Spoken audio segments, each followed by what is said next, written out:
I just sat down and I asked the Lord, what do I need? Because sometimes we don't know what we need. We think we know what we need. So I asked him, I said, what do I need? And he said, perception. I was like, okay. And then he said, good perception. I was like, okay. And then he said, a good eye. Like, a good eye? And then he said, a single eye.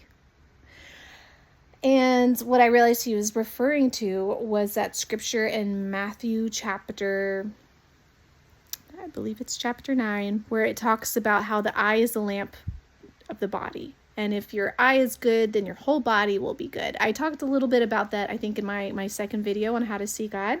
And then I definitely talked about it in an article on Substack that you could check out under the first video. But here's the thing. I asked him, I was like, okay, Lord, I see that you're referring to this mysterious thing you said about eyes being a lamp. Like, what do I ask you for? To have this good vision, to have eyes that see, right? Blessed are your eyes that see and your ears that hear. That's something he says in Matthew chapter 13.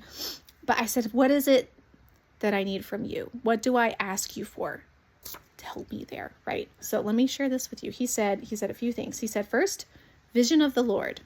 Okay, I will ask God for the vision of the Lord. That's like his perspective, how he sees things. And then he said to ask him for hope for my heart, delight for my hands, so like joy and fulfillment in the things I put my hand to. He said comfort for my feet, so that is assurance and trust and comfort no matter what walk of life I'm in, right? No matter where I find myself or where he may call me to go. Comfort for my feet. And then I asked him, how about for my mind? What do I ask for my mind? And he said fortification, a diamond forehead.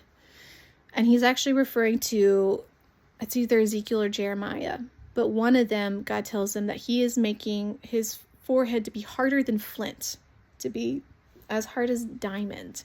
And what God means by that is like, it's like a holy resolve. It's boldness, it's resilience, it's all of those things fortify our minds. So there you go. Why don't you ask God for the same thing? Totally recommend it. And let this just bless your day. So God bless. See you next time.